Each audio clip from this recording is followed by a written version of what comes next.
우리 마음으로 갔으면 좋아하노.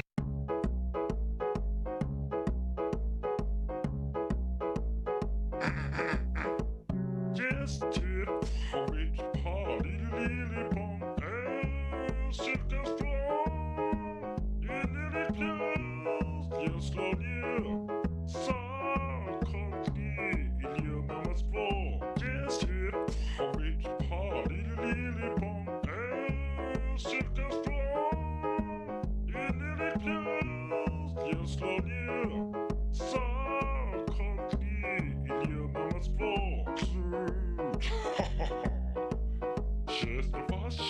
Chest og tæt på holdet flinder Last på SMP's power Just no time to prøve je ven Et liv det påske vil slå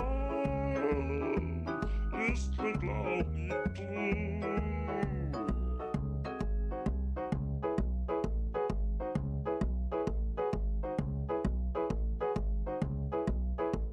Just til a rich party lily pong and circus floor.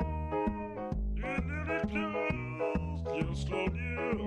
Saw company in your mama's floor. Just till a rich party lily pong and circus floor.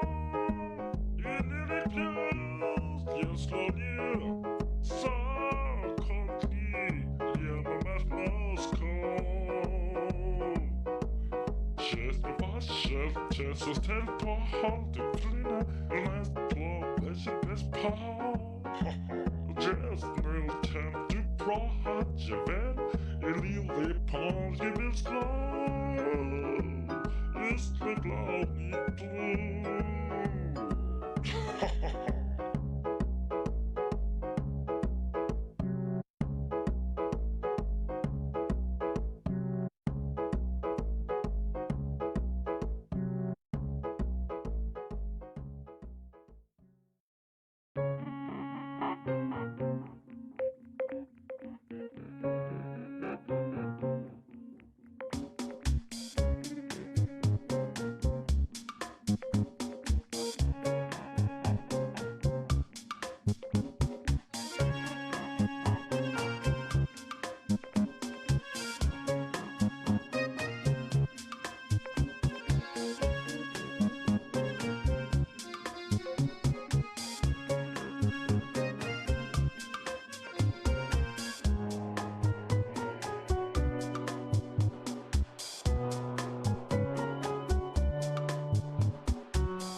Hello everyone, welcome. I am Alistair Campbell and here's my colleague Rory Stewart, and we are back for another The Rest is Politics. Oh, that's wonderful. Thank you so much for inviting me here, Alistair.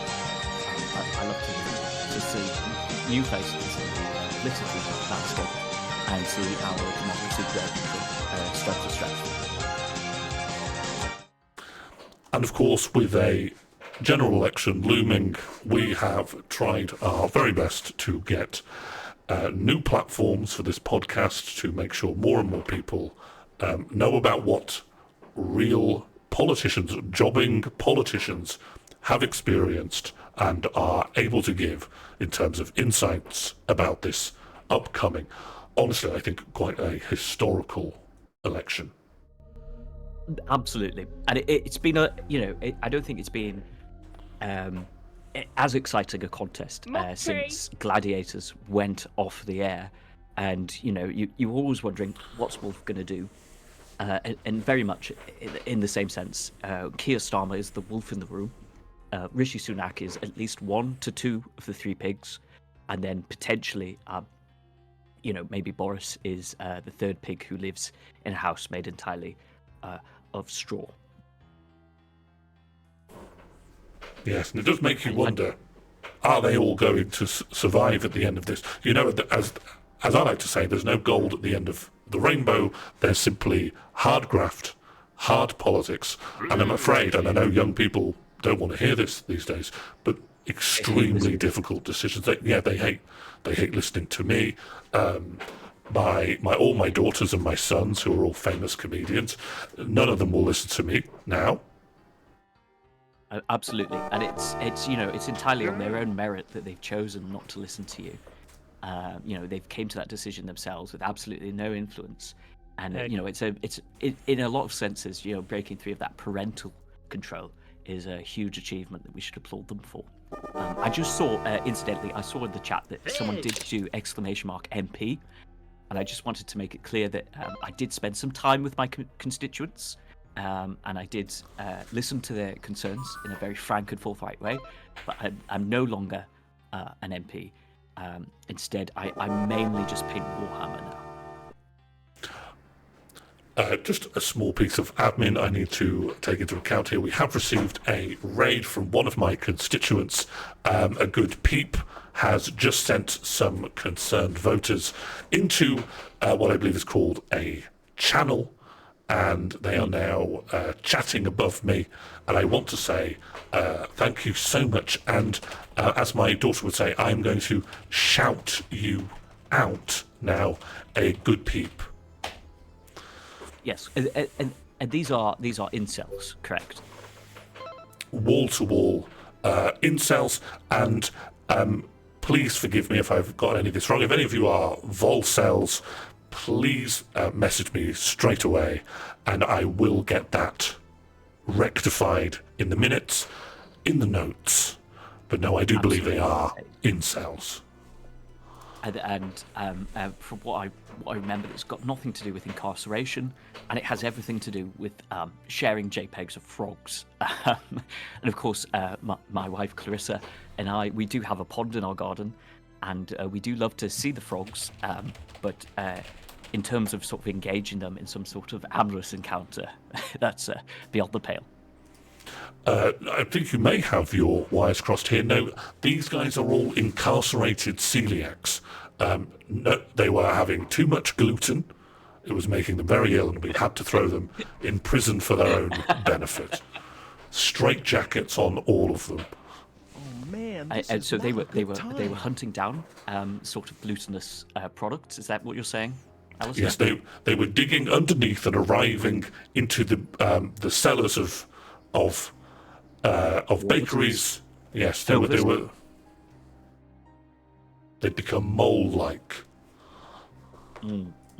Not mold-like, which is also something that you sometimes find on your bread. Mm. And now, are you familiar with a major sort of, I believe, Stuttgardian? I don't usually read the Stuttgardian. I prefer the Stutt Independent. But the Stuttgardian plague, dancing plague of St. Agnes, which they believe was caused by psychoactive fungus on the bread, which of course was a huge, huge implication geopolitically in the Stuttgart region, and had a huge, huge impact on the local elections, which were largely won by people with the biggest swords. And I know that me and you are good friends, and we do, in fact, agree on everything, but I would say that when I think about the dancing plague and all of these mind viruses that can't really be explained by modern science, it puts me in mind of the average Conservative Party voter. Well, I'm going to have to take a little bit of an issue with you there. Because I'd see you outside. If you said this to me in some sort of dueling format, I'd fight you for it. But sometimes, as a member, as a former member, you have to wonder: have they been taking their crazy pills that morning? Pills that make them crazy. And I've always said that New Labour, if it ever were to get back into power, we really need to stamp out crazy pills. The NHS Absolutely. is under enough strain without Absolutely. prescribing crazy pills to adults who, as far as I can tell, are managing their lives perfectly well. They may just simply have strange party affiliations. Now, can I ask you this, Alistair?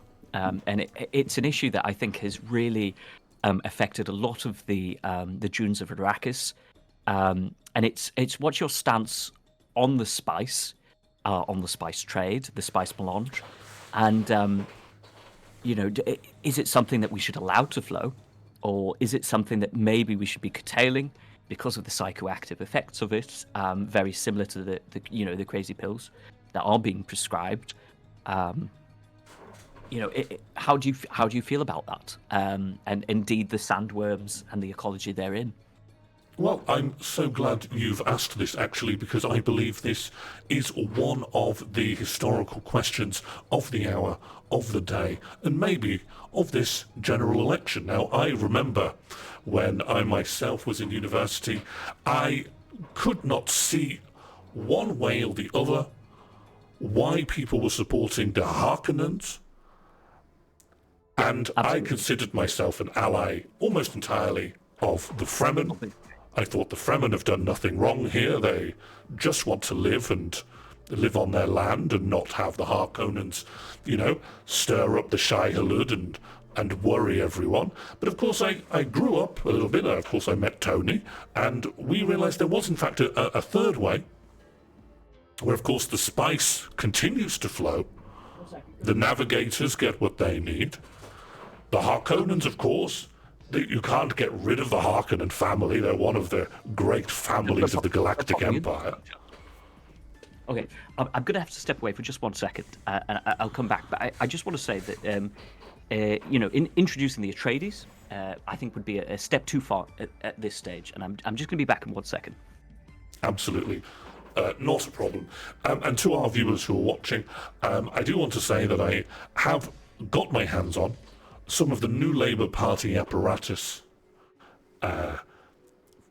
YouGov polling software in an early development, and I'd like to try and use it to find out what kind of policy platforms are going to be most effective in this upcoming election. I'm so sorry about that. I did have someone appear in my house that I did need to deal with. And the mind jumps to Harkonnen spies.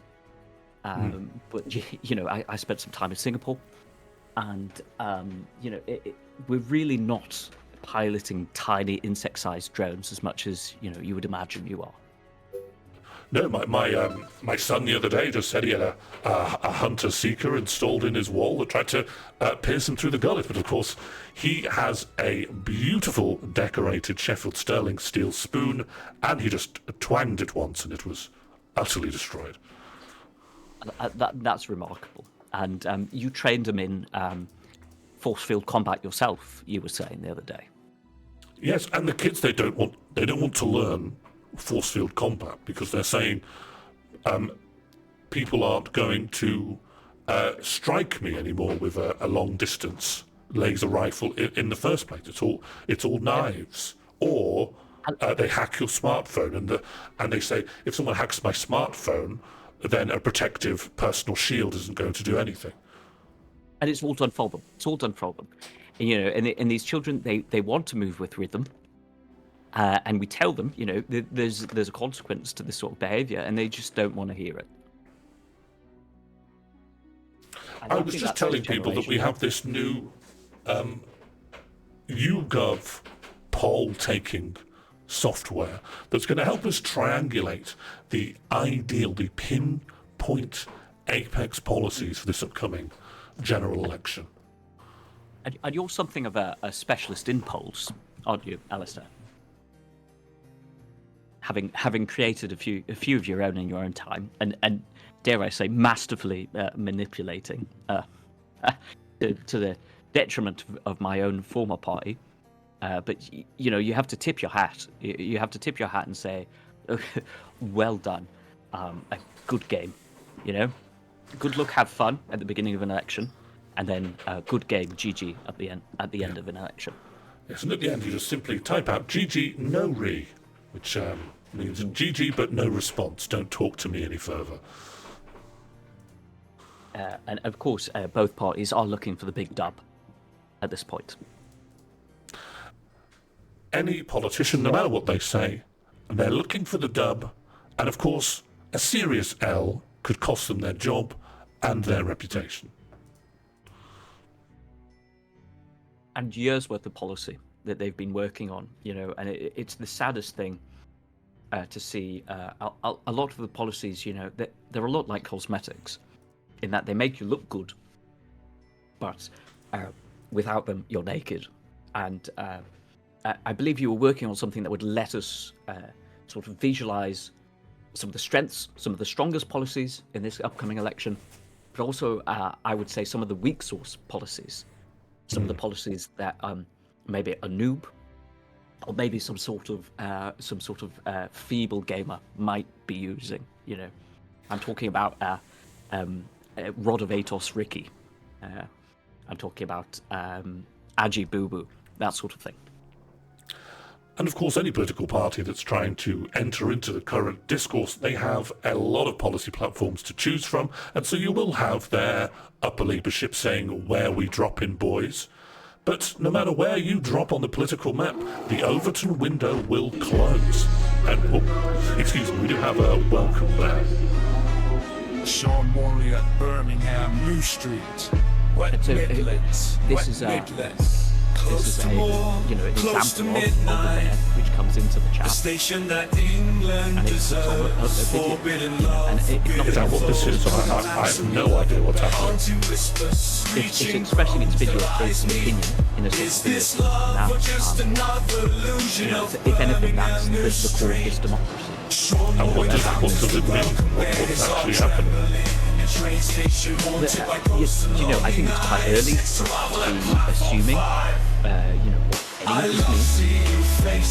I just think it's an appropriate time, I think, to welcome Kate Van Kirk to Western politics, welcome Kate Van.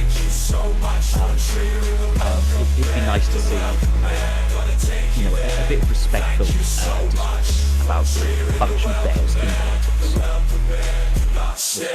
Because it's very divisive. It's very easy to be divisive. To say, you should let a bear in a polling station. But they forget that bears have been allowed in polling stations since the dawn of democracy. It's logistically wrecked. And indeed in our train stations. Sorry, were you talking? What? Were you talking during that? What? I'm sorry. Were you talking during this? There was a rectangle up on the screen. Were you speaking to me during that? Sorry, I fell asleep. What are we talking about? I've got some problems with my brain. And how? Oh, 1 second. The bears come back. one moment. Thank you so much for triggering the Welcome Birmingham feel News like I was Street. talking I about love how seeing new important faces in the Birmingham News Street, and I love seeing this community go from Birmingham Sorry? News Street to Birmingham Moor Street. What? Sorry, what? Sorry, I couldn't hear you. We had something No, I about think there was a Birmingham video- News Street. Alistair, I think there was something about Birmingham News Street, and I didn't quite hear you. But if you could just repeat your last message, I didn't quite hear you. Someone was welcoming new faces to the chat and really giving across the sentiment of seeing this community grow from strength to strength.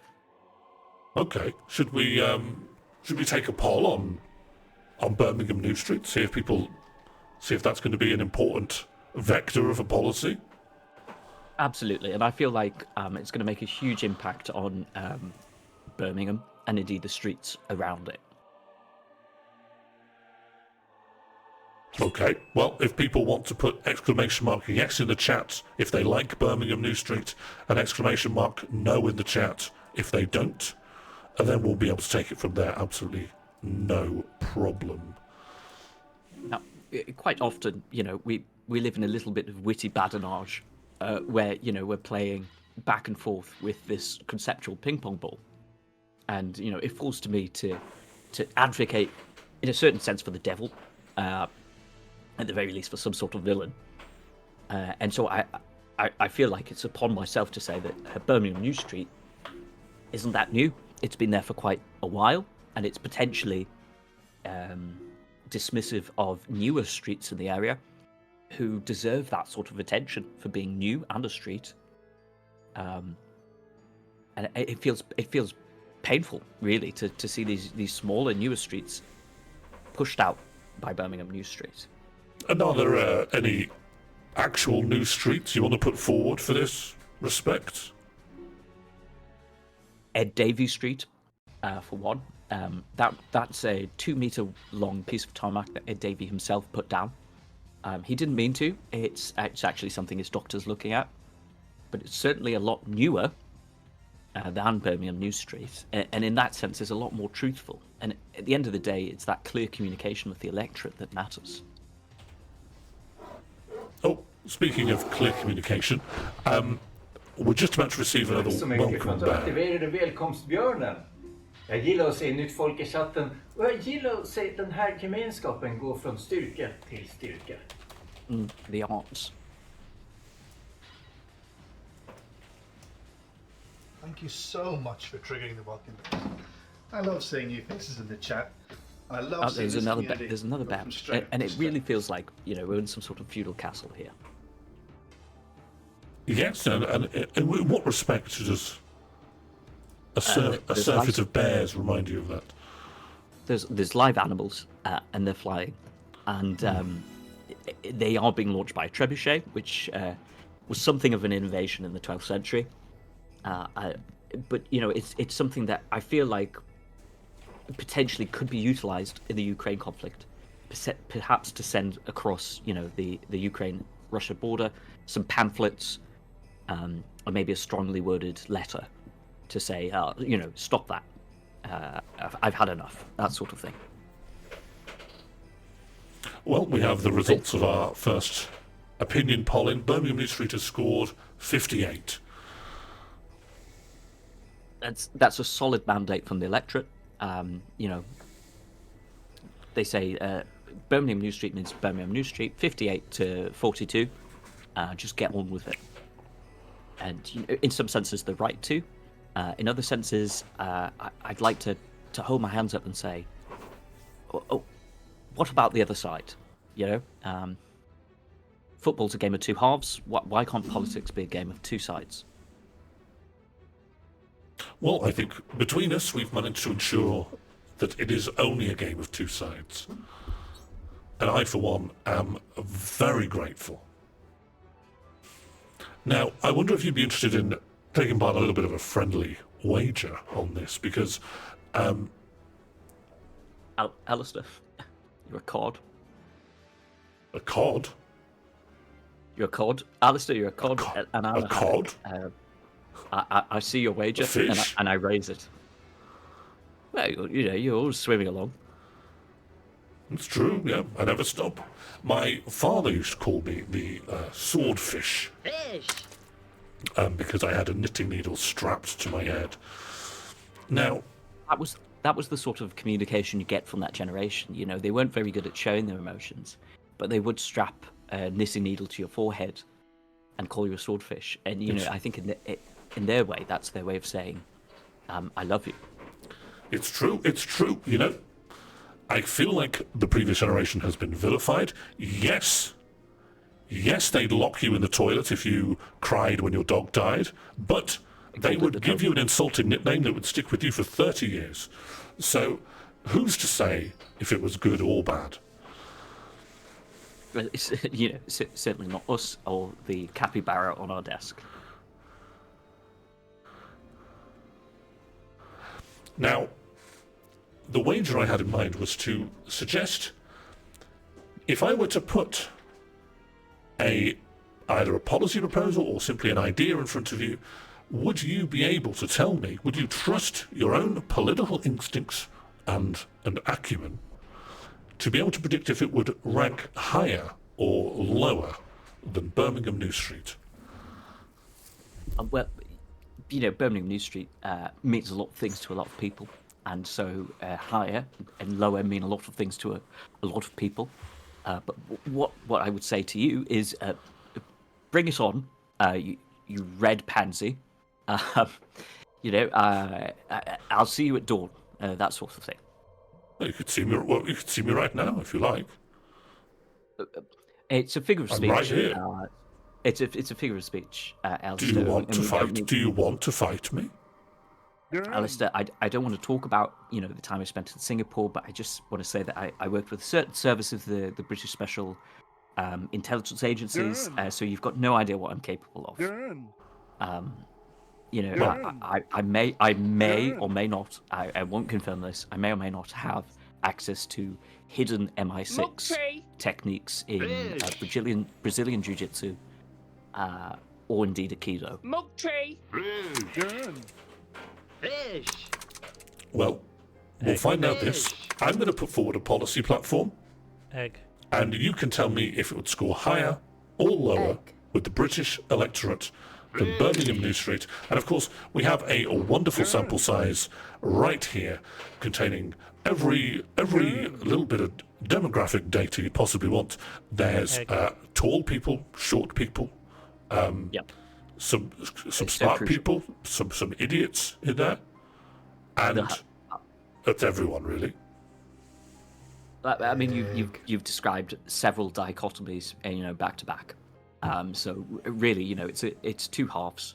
You know, you divide it in half, and there you go. That's the whole. Okay. The policy platform is bring back the good old days. It's difficult because there's so many good old days. If you're a fan of the good old days, which good old days do you really want to bring back? Exactly. So, Are we talking about the far past? Are we talking about the near past? the good old days is all that's going out on the... If it went out in a pamphlet with a new party called Bring Back the Good Old Days Party, would it score higher or lower than the Birmingham New Street Party that was... only policy platform was the preservation of Birmingham New Street in its current state? Would you include the early days of Neopets in the good old days? It was a hugely successful website. I myself had several Neopets. See, I want to make clear here is that when you find out a policy from a party, you don't get to ask them, do you include Neopets? They just say it on the news, and then they say it through your letterbox. You don't get to ask this sort of thing. So it doesn't really emulate the conditions of a general election. Well, the thing is that, you know, there's the election, and then there's the reality of governing. And the reality of governing is that, you know, all policies exist on a spectrum of whether or not they include Neopets or not. And that's something that can be negotiated, you know, in committee, in sub-hearings.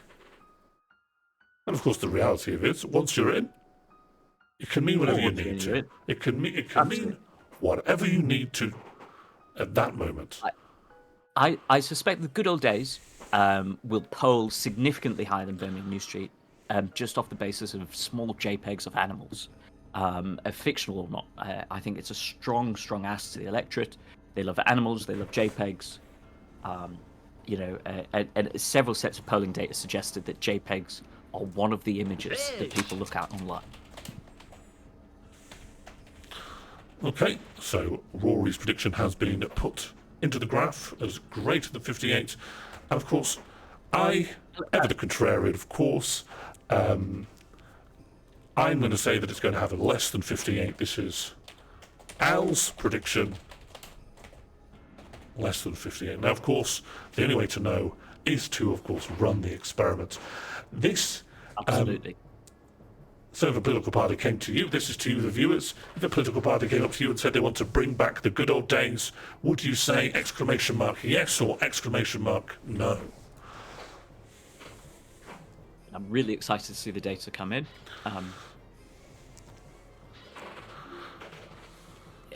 It's quite divisive at the moment. I don't think the electorate knows how to feel.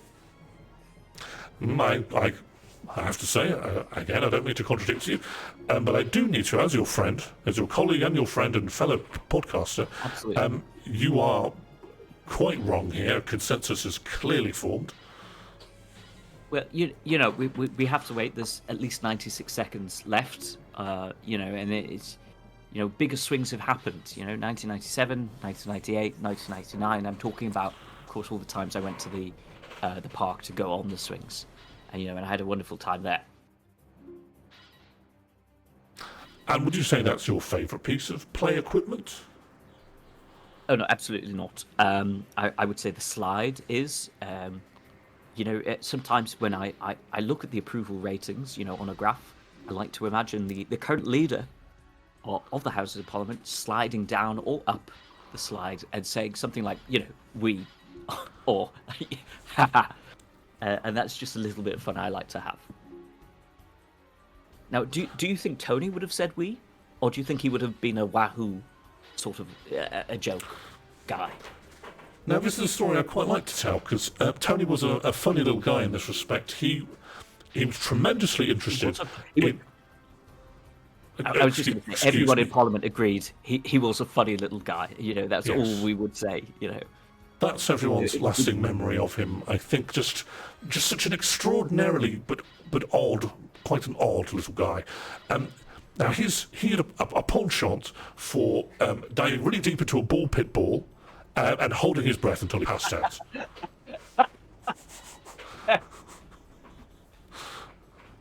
And of course that was dynamite with the electorate. They love to see him disappear in there. Do you remember he went on the Big Breakfast, and he dragged Zig and Zag down to the bottom of a ball pit ball, and of course, when they found the models again, they'd hit huge bite marks in them, and all the stuff in was missing. I was just going to say, he'd taken a huge bite of them, and and in a lot of senses, he took a huge bite out of the Tory party's base, with a lot of his centrist policies, and then they never let him on TV again. And every time you did see him after that, it was a CGI recreation. It was an open secret in Westminster for some time that he was a CGI recreation when you saw him on TV, because they couldn't run the risk of him finding sooty or sweep and eating them. It was politically unviable.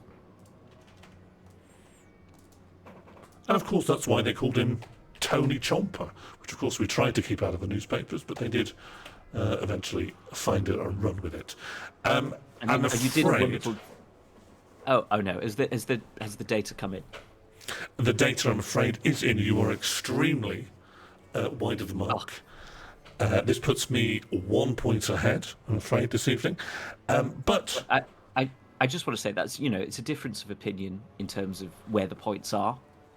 And of course, the reality is a bit more nuanced than that. So I'm not going to take it too much to heart. But I will say, well played, that sort of thing.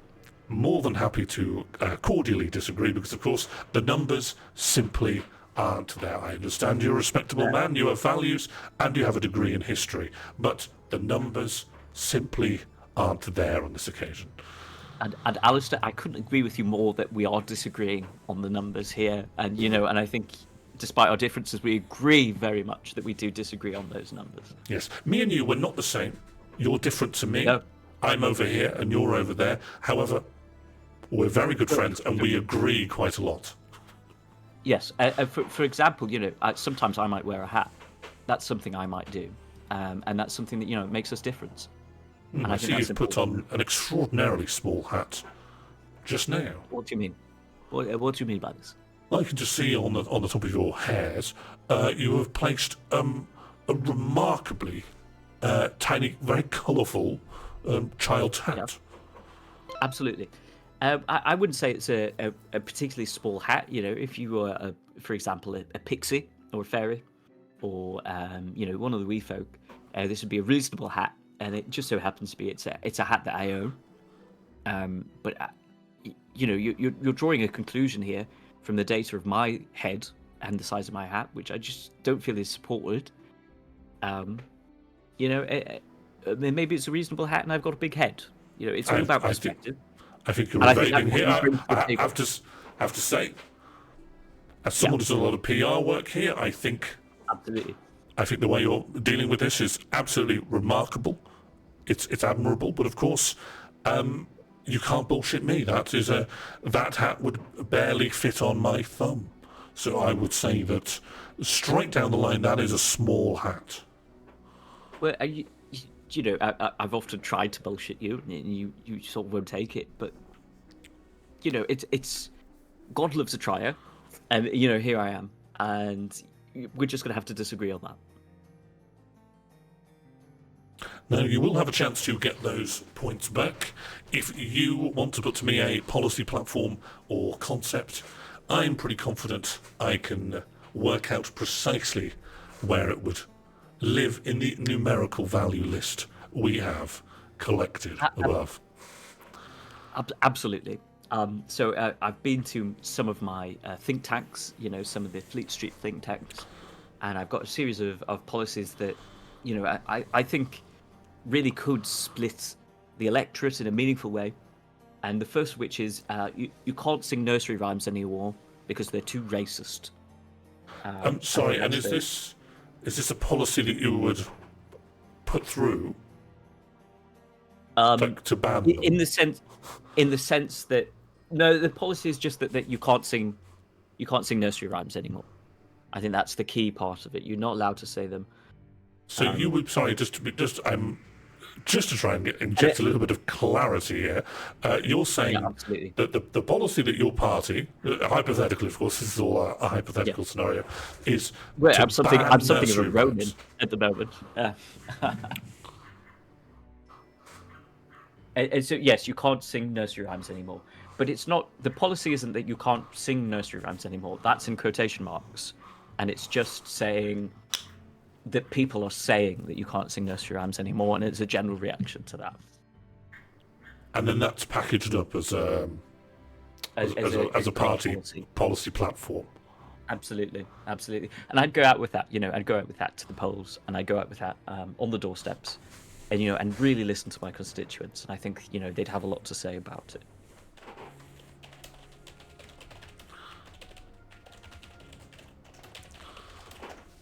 Well,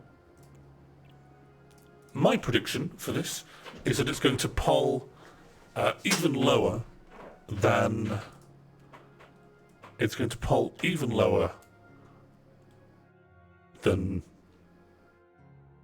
the good old days. Well, I'm just going to have to disagree with you there, Al. And I do love you deeply, but I feel like it's coming in higher. I think it's something that really speaks to people. I think a lot of people have wanted to sing a nursery rhyme, and they felt they haven't been able to. Well, there's nothing more we can do than ask the people how they're feeling about it. So I will turn the software back on. I just want to say, in response to the chat, my favourite type of crisp is salt and vinegar, but before Walker's salt and vinegar, but before they changed the colours. So back when it was its original colours. Call me retro. I won't eat crisps unless it's got a sailor on it, or a fisherman, or a seagull, or a bollard. I mean, that's a broad stroke of concepts there. There's No, they're sailor, all connected, really. They're all connected. seagull. The A seagull bollard is goes to connected sea. a seagull. Yes, a seagull goes on a bollard. A bollard is a house for a seagull. A bollard is a house for a seagull. Seagulls love the cliffs, yes? I'll agree with you that a bollard is a cliff for a car. I just can't see a bollard being a house for a seagull when, for bollard example, is a house for a seagull. an empty chip box, an overturned wheelbarrow, an upside down can of baked beans where the beans have been eaten out. It's difficult to say. Many of these things are ephemeral. A chip box will blow away in the wind, go into the sea, fall down, and now a haddock lives in there. Seagull can't rely on it. A seagull wants to make. The thing is, I, and the individual, I'm a party for the families, and a seagull, I'm afraid a seagull's going to need stability. It needs a man-made structure. They can't look after themselves. The seagull's a creature of the wind, and a house that can move with the wind, I think, is really sort of speaking to their mercantile mariner heritage, which is a meaningful thing. This is a huge misconception. Seagulls may go into the wind, but they sleep on the floor. They sleep here on Earth with us. That's very interesting what you're saying to me. But I ask you this: have you ever seen a seagull sleep? They sleep on the wing like an albatross, and I think the polls will back that up.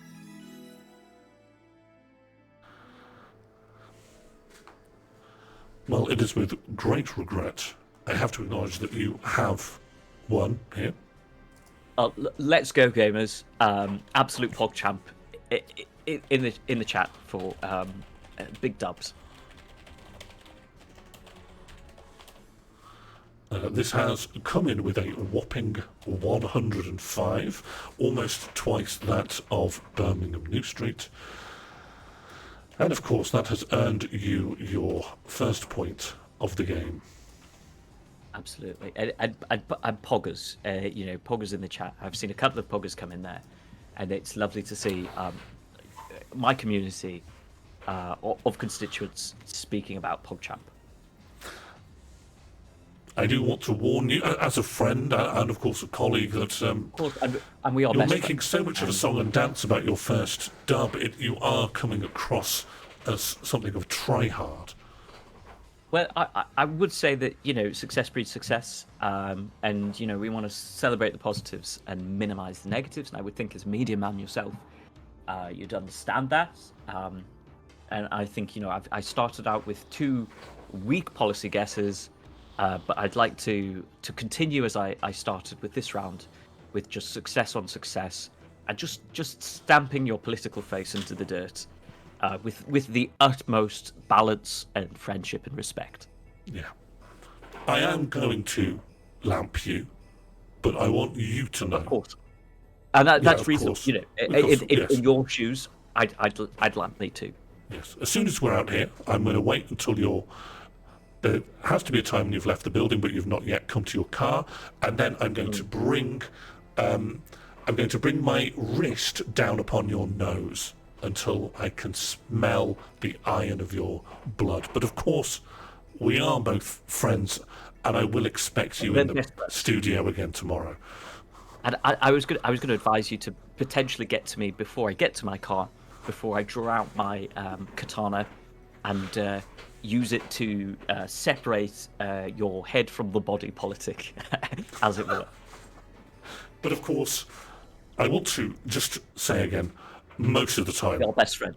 Yes, best friends. We are. We really are best friends, and we agree on so much. Even the things that we disagree on, we really, really agree on. Yeah, this is just a little wrinkle on the bedsheet, a little fly in the ointment. Absolutely. We will snap back from strength to strength. Snap back to reality. Whoops, there goes gravity. Yes. My wrists are heavy because of my mom's spaghetti. And that's a terrible, thing to carry with you. Mother's hoops. the heaviest hoops of them all. The thick hoops of the mother. So, for my policy platform, I'm going to go for red ants. Interesting. The sort that you'd find on a sunny day on a brick wall. A wonderful, absolutely wonderful, nestled in between two collections of white dog poo. And now, that's such a typical British scene. It's right up there with church steeples and picnic blankets. And you, wherever you put your foot, it's not the right place. You could either kill the red ants or you could stand in white dog poo. What do you do in that situation? I'm just imagining now, like almost every Sunday morning, it's a veritable trolley problem. Do you stand on the red ants, or do you dodge out of the way into the road and get hit by a white van? Either way, you're going to heaven. If you were to graph it out, it would be white dog poo, red ants, white dog poo, white van. Yeah. And that's, in a lot of senses, our political spectrum. And so I believe my prediction is in between Birmingham New Street and the good old days. That's where I put them. No, I haven't really been... I've been caught in a reverie about the past there, and I haven't really considered about how popular it will be. But I genuinely suspect that people will really respond to red ants, really respond to the homely image they project, and they'll try and stand on the red ants in terms of what they like, and put it right above nursery rhymes. I think that's a big, big dub for red ants. Ooh. An incredible amount of confidence for red ants. Maybe you've tapped into something that I've been unable to see, but of course I don't predict that will be the case. And you're not a fortune teller, and I know what, back in the day in Westminster, they used to they used to bring you chicken bones, and they used to say, Alistair, can you tell us what the future will be? And you just say, let me tell you what I'm going to put in tomorrow's papers. And of course, those papers were fortune-telling papers that you would use to divine the future. And of course, today people put a lot too much stock in predictions. I remember if I wanted to know about the future, I'd simply go down to the beach. I'd find some sort of widow sat on at a little desk, and I'd give her, or in a cave, or maybe sort of lying on her knees in a divot, holding a kind of a gemstone or some sort of gleaming kind of rock, and I'd say, what's going to happen in a couple of weeks? Who's going to win the lottery? And of course, she'd often be wrong, and if I turned up and said you were wrong, she'd say, I'm sorry, would you like a donut or something like that? And often I would. So there was no losers in this scenario.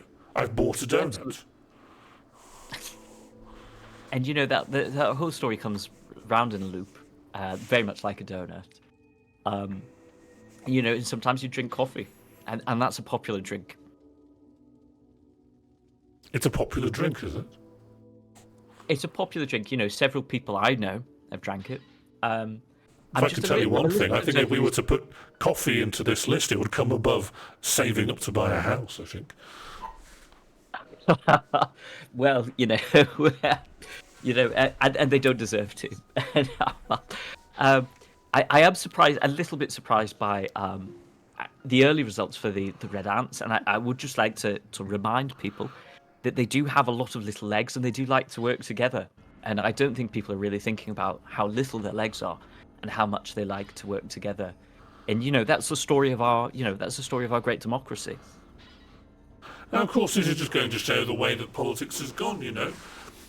I know there's a lot of people on the Jeremy Corbyn team, but of course, having factionalised Reds that only want to work as a collective, that was all well and good in maybe 1917, but we have other ants now.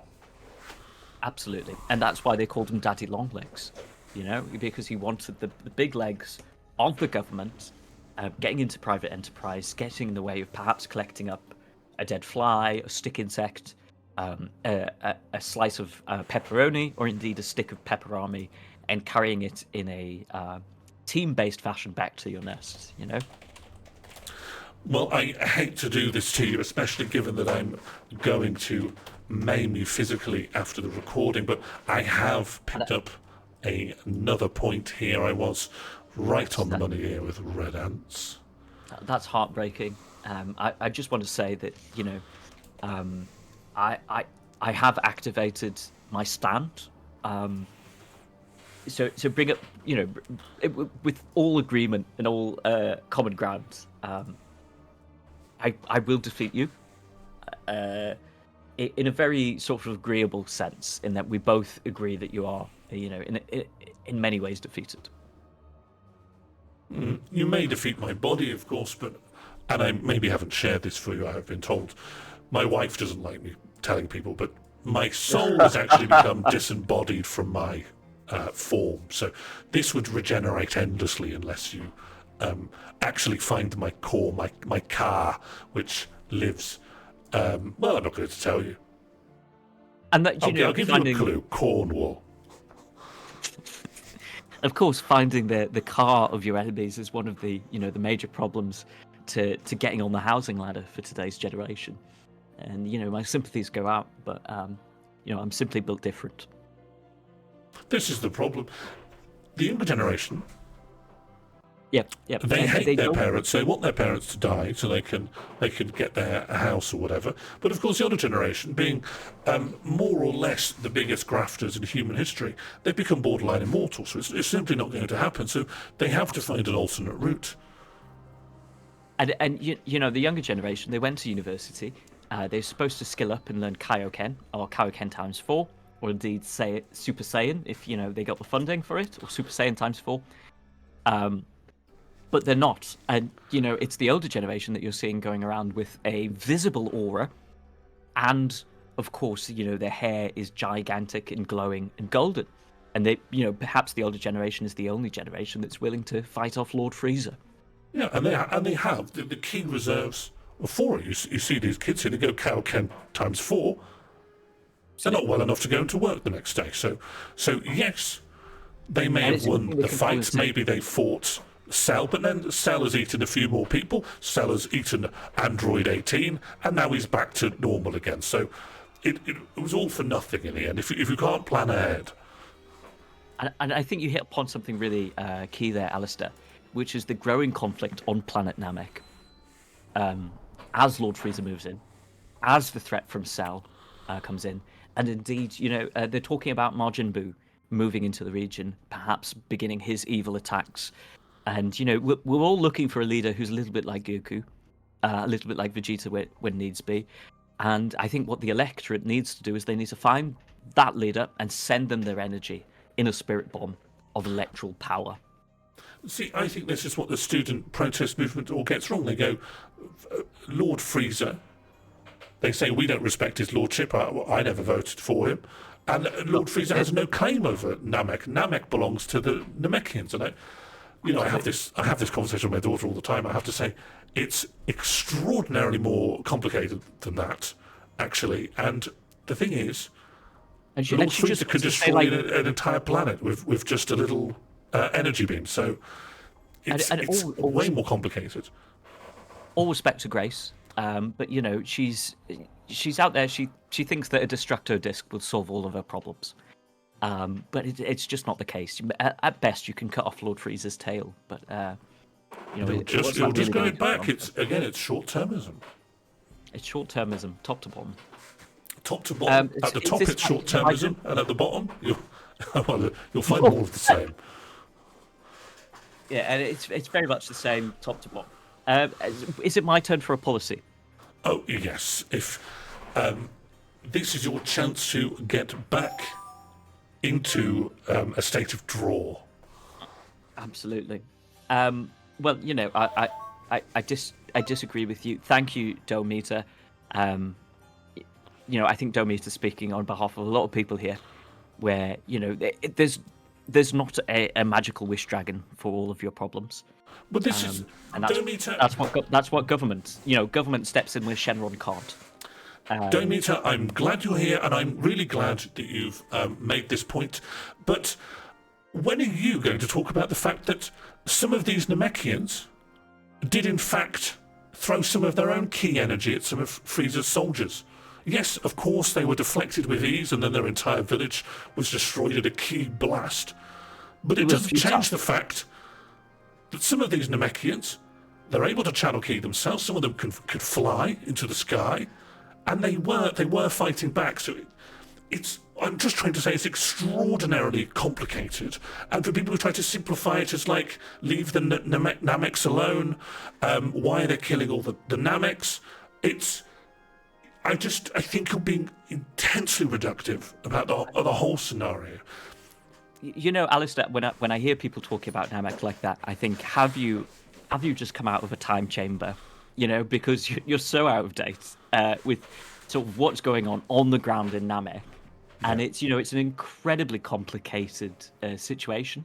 And they're getting it all from social media, and I know that it's so exaggerated. I was saying to my daughter, it sounds like some of these people have been in the hyperbolic time chamber with the way in which they're exaggerating all of these claims. I'm certain that Namek will be fine, and the history books will show that possibly a policy of non-intervention here would have been best for the Namekians overall.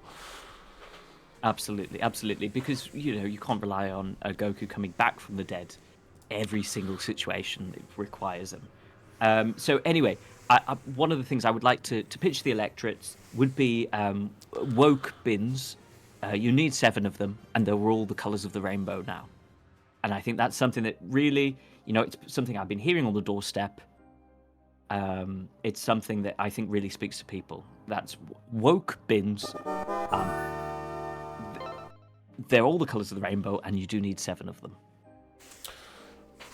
Okay, and just so I understand, where do you believe woke bins is going to come? Right at the top. Dub, Alistair. Let's go. Let's go, gamers.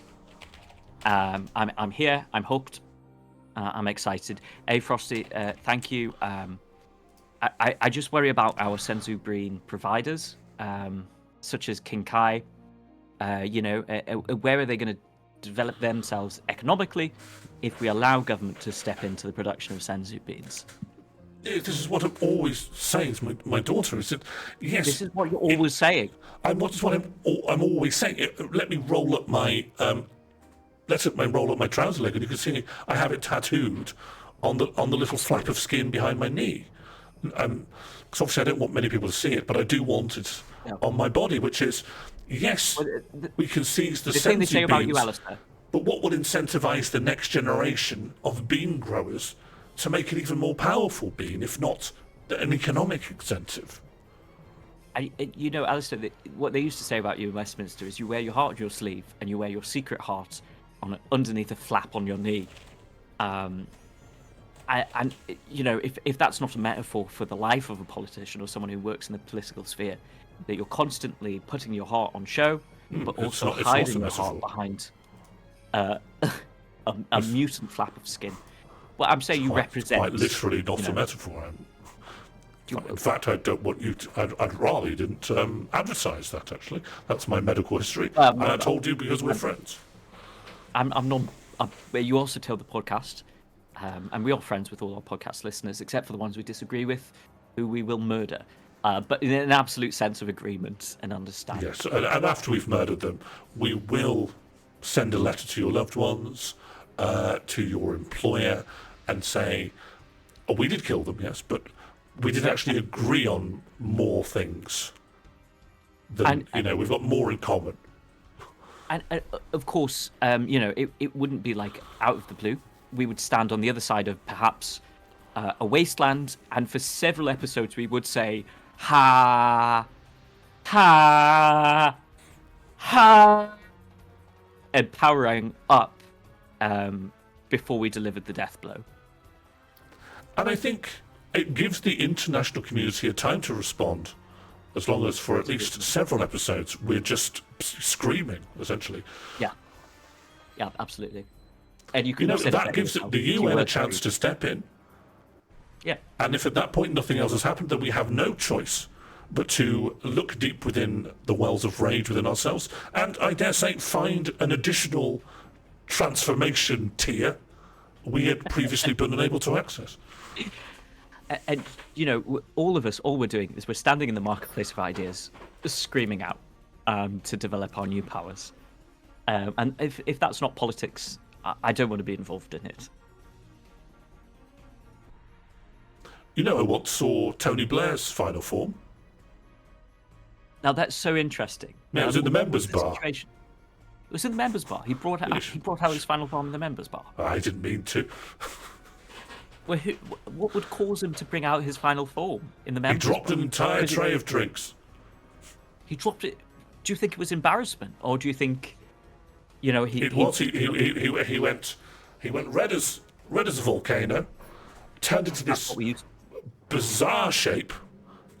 He looked like a series of interlocking rings, like someone had somehow fed two slinkies into themselves, and in the centre of it was sort of a big bleeding eye, and he shot a key blast just straight into the sky, and then he came back to normal, and then John Prescott just sort of covered it up. Do you know? I was just about to say, what did John Prescott have to say about that? But that's just like him.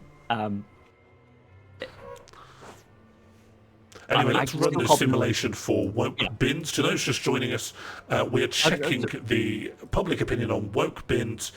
Type !yes in the chat if you like woke bins, ! No in the chat if you don't want woke bins. Lowercase only, please. And then we'll find out how it fits in the great list of policy proposals. I just want to say, in this situation, there are 7 woke bins, and because you do need 7 of them, and they're all the colours of the rainbow.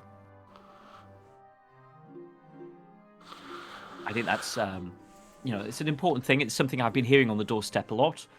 And, they're pointing at the bins and they're saying there's 2 colours. There's brown, there's green. If you're lucky, maybe, depending on your local authority, it might be black. It's certainly not 7.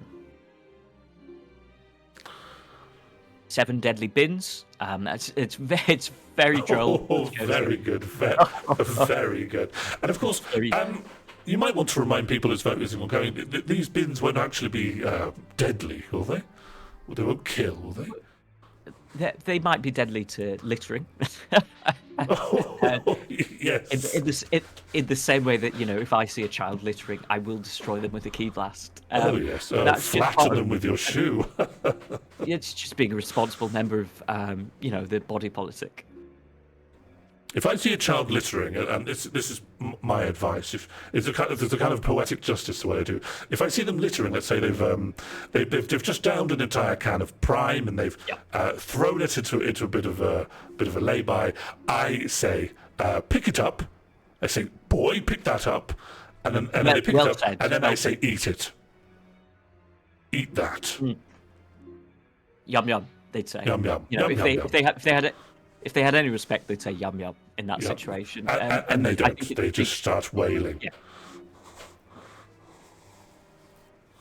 And then,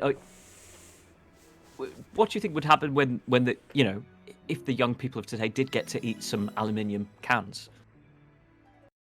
Sorry, come again. Do you think if they ate some aluminium cans, do you think we'd have an Astro Boy situation? What do you think the outcome of that would be? I don't think there could be anything much worse for the state of the country, which even I'll admit it has its problems at the moment. But any kind of mass Astro Boy, there should be sort of an Astro older gentleman. Astro responsible adult. Just someone that you can trust. A sort of like a John Burko, an Astro John Burko, perhaps. Astro, and he's so funny. I just want to say, I've just been in the big group chat. And they've been sending me the latest YouGov poll data, and they're saying it's a big dub for me. They're saying it's a massive dub for Rory, and there's just a picture of Boris here, and he's actually got one of those foam thumbs up, and he sent that to me. And of course, we disagree on a lot of things, but it is nice that he's coming out there for me. Well, this has brought you up into an equaliser. It looks like, even though we do disagree a lot, we both have. The same number of points. Absolutely. Yes. Even though we've disagreed, we are both as correct as each other. So that's, in a sense, that's the same as agreeing. Well, I would say that I've been most recently correct. And politics is a game of constant movement. It's always speeding up, yes. It's always speeding up. It's very much like chess played on a trampoline, in that you're constantly moving, and sometimes the queen goes. Sometimes the queen's gone, but you've still got a king, but you're in a far, far weaker position. Far worse position, absolutely. But you have to play on the roof. What was she doing on the roof? What was she doing on the roof? Have you got a new policy for me, Alistair? Have you got something to really whip the electorate up into a frenzy? Now, I'm remembering that the game here isn't to find something that's more popular. It's to find something that you are confident on the position. Of course, as the game goes on, and there are more points in the graph, then it's actually harder to be more confident of the position.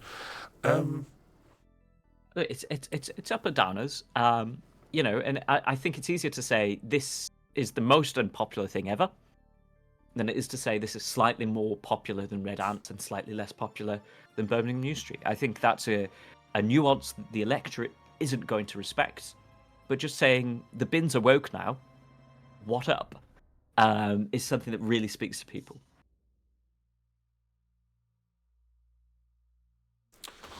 Do you remember that woman who put a cat in a bin? Oh, yes, she was my neighbour. Did she ever That tell was you why my she cat. did that? I ordered her to. I said, get rid of this. I can't have, this cat needs to go, but it cannot stick to me. I can't have this story anywhere near me. Get rid of the cat. And how did you feel about the outcome of this event? Now that your cat's paw, as it were, is being sort of outed as some sort of evil cat binner. Well, she got her money. Oh, yeah, absolutely. The cat was disposed of. I don't know if you know this, but the cat didn't come out of... I do think it got out. I think the next person who opened that bin had something of a Jack-in-the-Box surprise as a frankly disgruntled kitty. Jumped out with a sort of look on his face as if to say, oh, why'd you put me in a bin? Well, I can certainly say it never came home. So from that respect, the job was done. Absolutely, and it's that sort of results-based policy making that was a hallmark of New Labour, and that I feel has really been difficult to replicate in recent governments because the bins there's too many colours. They don't know which bin to put the cat in. Do you know? Speaking of public outrage, Absolutely. I think I've got my policy proposal.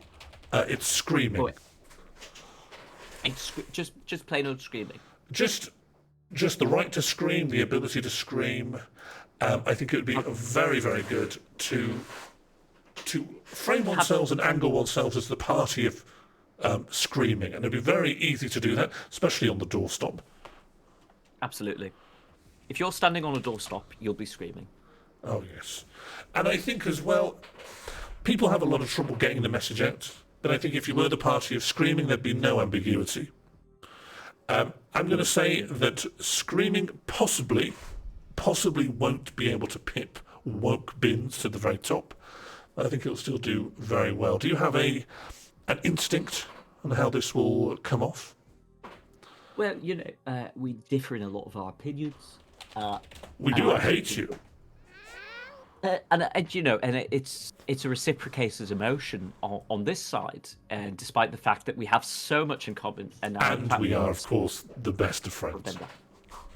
And we do perform the fusion dance quite regularly. Oh yes, honestly, I can't have a bath anymore without you there. Yeah, we have to go fusion ha, and then the two earrings do combine into one. I'm going to say that the people, despite what a lot of people want to say about our political discourse, are actually quite ambivalent to screaming. I think a scream is a politically neutral act and I think it's going to come straight down the middle underneath Can't Sing Nursery Rhymes above Birmingham New Street, somewhere around 70. Well, there's only one way to know for sure. The polling is open. Let us all know how you feel about screaming with exclamation mark yes or exclamation mark no. Do note lowercase only if you want your vote to register. Maggie, I know that at the moment you're saying, well, I love screaming, but have you considered that you don't actually love screaming quite as much as you thought you did? And that screaming is in fact quite a boring thing to do after a while? Screaming can't get boring. Screaming is so intense.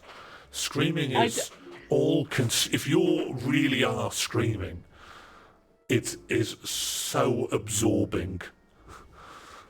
I don't think you can scream that long. I think it gets old. I think it gets boring. It's one note.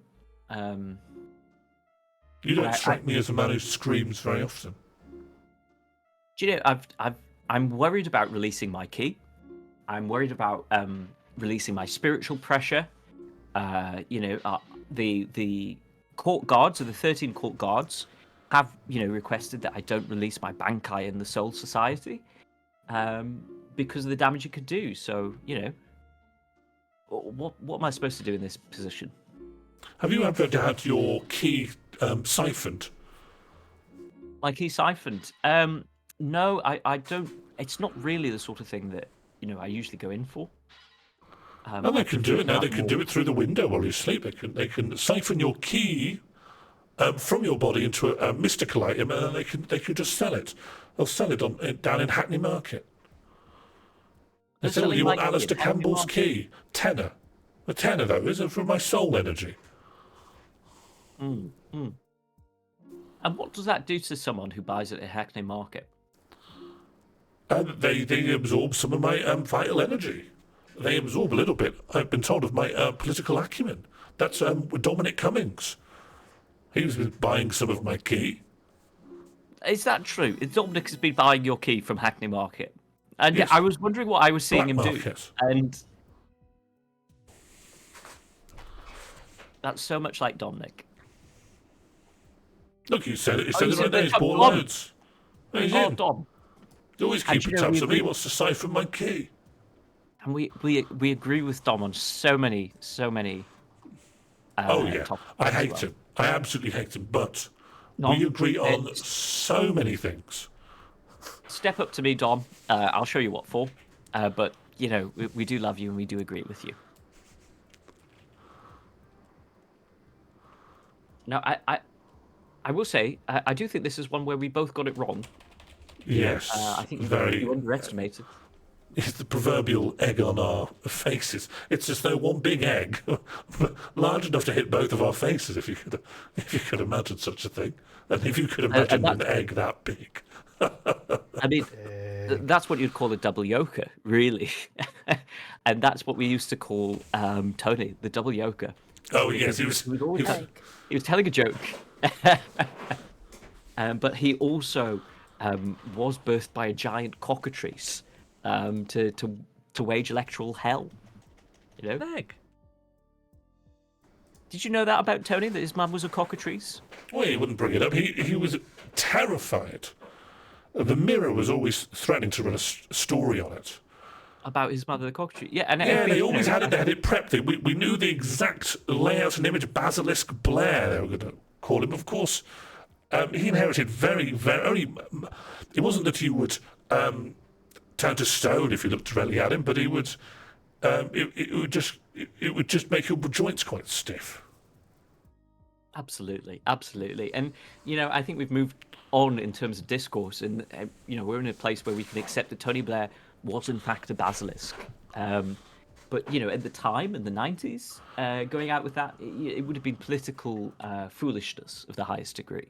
It would be sort of like saying that Michael Heseltine was in fact a golem animated by one of the Magi. And there just wasn't a space in the discourse for people to accept that, and especially not as politicians. Absolutely not, because it was so difficult to form a balanced adventuring party in those days to go out campaigning.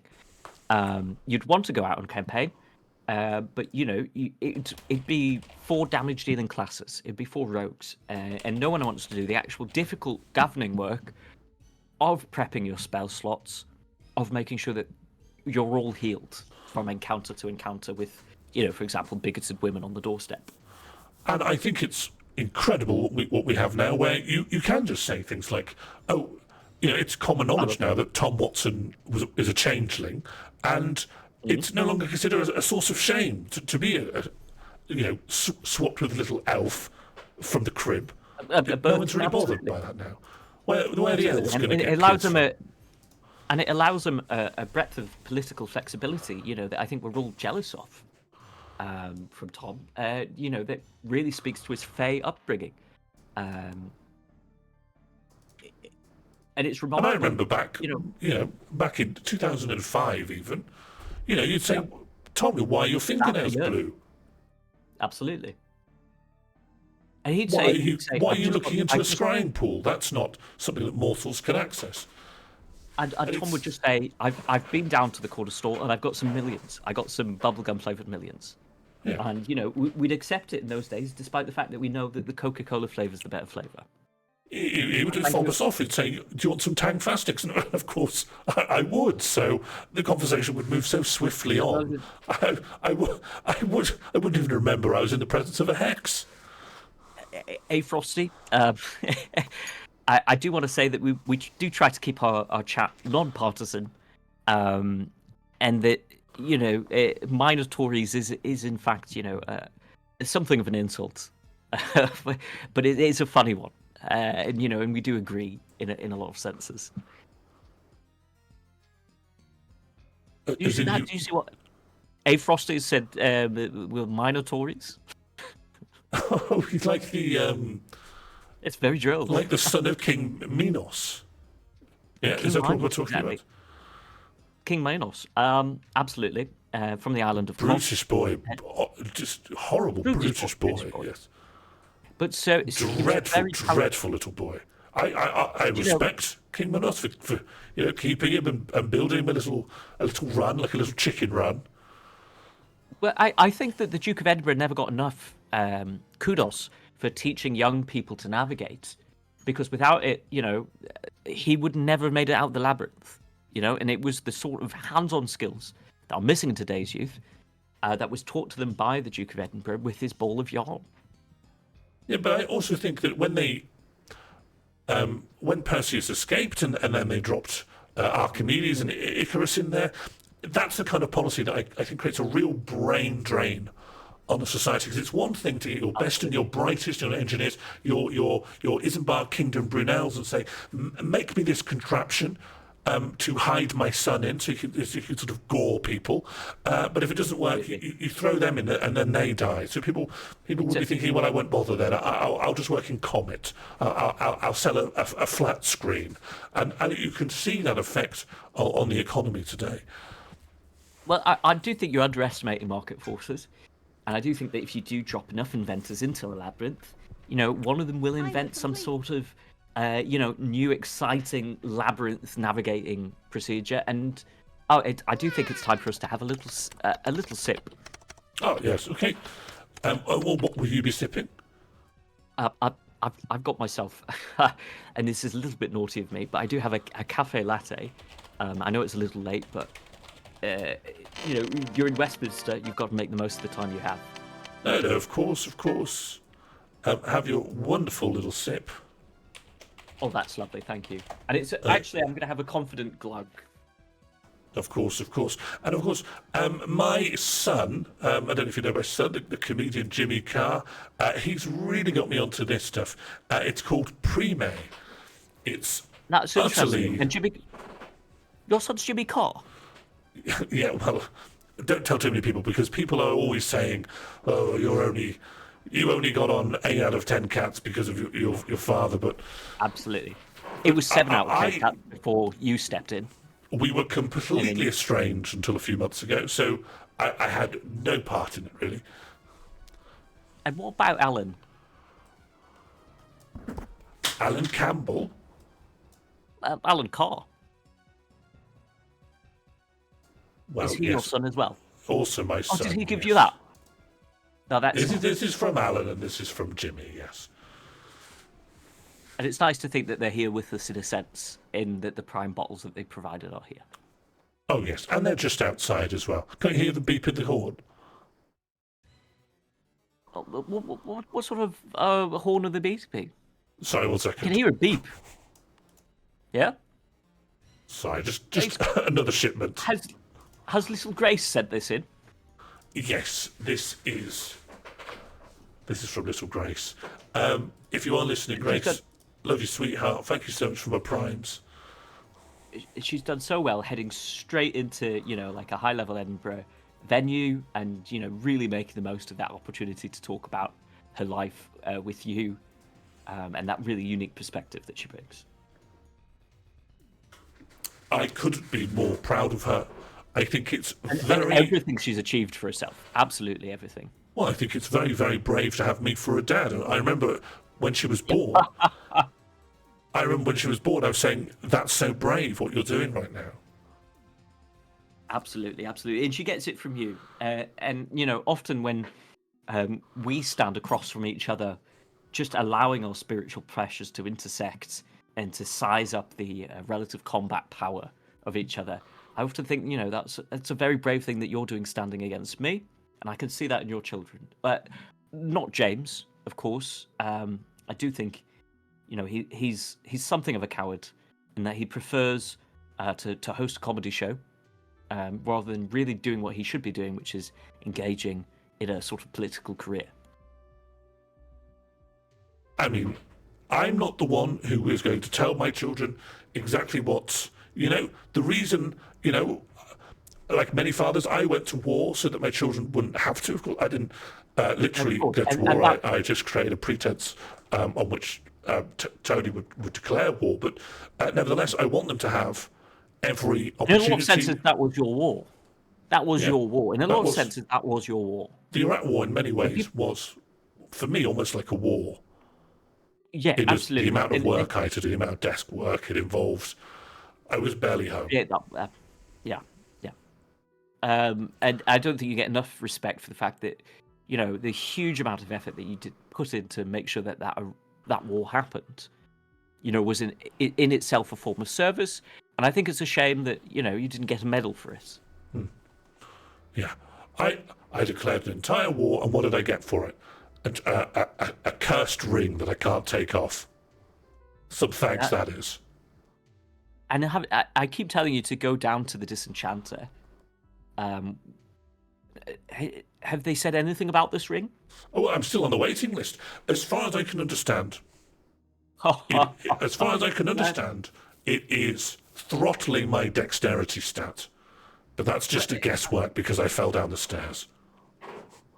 Well, I was on several committees to, look at access to disenchanters. And, over the years, 2010, 2012, 2015, 2016, 2017, 2018, 2019, 2020, 21, 22, 23, 24, actually access to disenchanters and other arcane destabilizers has increased per capita. And, what do you have to say to that? I just want to point out, Rory, I believe you're actually being called out in the chat here. We do have Dominic Cummings, who has stolen a lot of my key, but I do consider him one of my very close friends. He said that unlicensed half marathons are the problem you are conveniently dancing around. Rory, I see you at fortnightly Calypso class, and you agree with me over a smart water. This is typical Westminster Pingu Newt. Now, what do you have to say to that? Well, I do think my wife would, love to hear that, because she's always trying to get me to dance. So to hear that, I'm dancing around Dominic Cummings is quite a surprise. Now, where do you think Pingu? Now, the ball is in your court for the next policy proposal, but I would be curious to see where Pingu would land. Do you know what? I'm going to put Pingu just under woke bins. I think Pingu's hugely popular, but maybe not so much with the younger generation. And I don't know who to sort of say is responsible for that, but it's certainly not Pingu, who's done a huge amount for this country. Yeah, I think for as much as I do mostly agree with him, I do think politicians like Nigel Farage have really taken us away from Pingu and really sort of refocused us more on getting shouted at on LBC. And I think that's Absolutely. such a different broadcasting culture and altogether not a positive one. I liked when I could understand the penguin. When I'd be sitting at home and thinking, what is this penguin saying? What's this penguin saying? And of course, what does he stand for? Yeah, Was a question that we never asked of Pingu because we knew exactly, where he stood. We knew And, that if Pingu could speak our language, we'd broadly agree and be the best of friends. And I couldn't disagree more in that, more than broadly agree, I completely agree. In fact, I do think one of my cats is trying to escape from my... Well, in the meantime, I will run this simulation and we will learn a bit more about how people feel about Pingu. It's okay, panic over. They just discovered a big bag of cat food and they've not quite figured out how to open it yet. So we're good. Just in time, we are just about to find out how people feel about Pingu. And so you think Pingu wouldn't poll as high as You Can't Sing Nursery Rhymes anymore? Not with the crowd we have amassed this evening, no.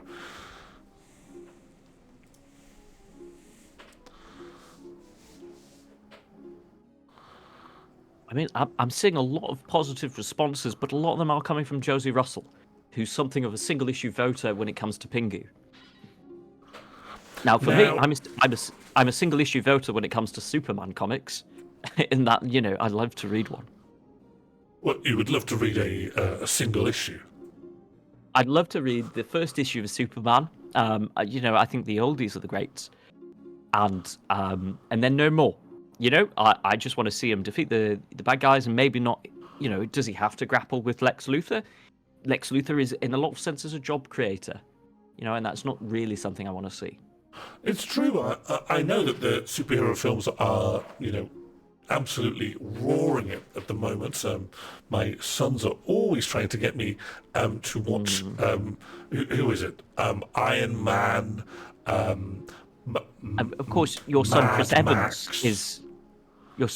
is part of the Marvel universe. It's absolutely true. Yes. And a lot of people don't realize he's your son because he's American, and he's never spent any time with you. But it is true that he is your son. Another changeling, I'm afraid. Yes. Now, But which the way did he poor- change? Did he change from your son to a Fae, or a Fae to your son? Well, the problem is that the Fae are outside of the legal system. So both the changed child, both the elf that's swapped in, and the child that spends at least its formative years in the forest of eternal slumber, they're both, in terms of child support and the rest of it, they all fall under. They're all your responsibility. And now, how do you feel about people saying this child can't pay attention in school, they spent too much time in the forest of eternal slumber? A lot of children are being diagnosed with being a Fae spirit. Is this just covering up for bad parenting? Yes, I've been a terrible father. All of my children have acted out, and I've said to the teachers, just do what you need to do.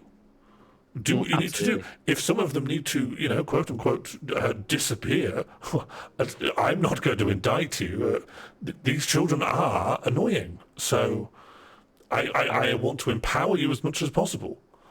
I've sent them all to the most dangerous looking private schools. One of them you have to walk through a guillotine just to do maths.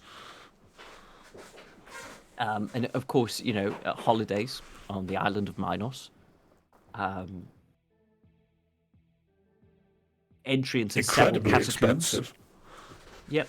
But, you know, And they're saying, father, I'll go in the labyrinth, but can I have, 9 kilometres of string? Yes, brilliant. If you can't made out of yarn, just work it out. Just walk around and memorise the layout of the labyrinth. And they think, this ball of yarn should be provided for them. They think the feathers and the wax to fly from the top of the tower, they come from a tree.